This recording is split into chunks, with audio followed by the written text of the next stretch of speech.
Hello friends, in this table we will create table migrations. Back to editor. So inside last video, this is the setup what we had installed. Now inside the setup we need table migrations. Let's go to slide first. So inside the second phase of API development we need two tables, that is students and projects. To create these two tables we need migration files. Back to project terminal, let's create migration files. PHP, Authentication, make migration. First I will create for students. So create students table, press enter, first migration created. PHP, Authentication, make migration. And for second let's say create projects table, press enter. So successfully now we have created two migrations for students and projects. Back to editor, go inside database, migrations, and at the bottom of this folder we'll see our two migration files. Let's open student migration. Now inside this migration file, by using the concept of up method, we'll create the table structure for students table. Back to slide. So for students table we need the columns as ID, name, email, password and phone number. We don't have any timestamp values, so I will go and remove first all about this timestamps method. Let's create column for name field. So table object, I will use string method. Name, the length will be 120 characters. Now next we have another string method for email value, and let's say 80 characters.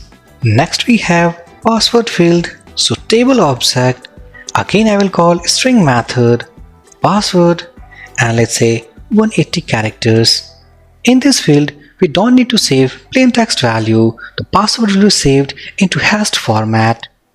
Now next column we have called table object, another string. If I go inside table structure, so we will have the phone number, copy, phone number, and let's say 25 characters. So successfully, this is all about the table definition of students table. Inside that table, we'll have the columns as ID, name, email, password and phone number. Let's create for projects table. So if I go inside the structure, so we need ID, student ID, title, description and duration. Inside this table, also we don't have any timestamps column. So I will remove timestamps method, and let's say table, string, and here first I will pass title, it means project title, let's say 100 characters. But before that I think we have student ID column. So here table object, integer, and let's say student ID. Next we have title, and after title I think we have the description. So copy, description, and what I will do here, instead of passing a string method, I will call text method. Now next add let's say table, duration, so it will be string type. The column name we have duration, and let's say 50 characters, and this field is going to accept null value. So successfully, now this is all about the skeleton of projects table. So we have two migrations which are ready, students table and projects table. Let's go to project terminal. Now I will execute migrate command. So PHP, Authentication, migrate. Once we press enter, it will run all the migrations along with our own created migration. And those migrations will create two tables, that is students and projects. Press enter. Now we can see all migrations now completed.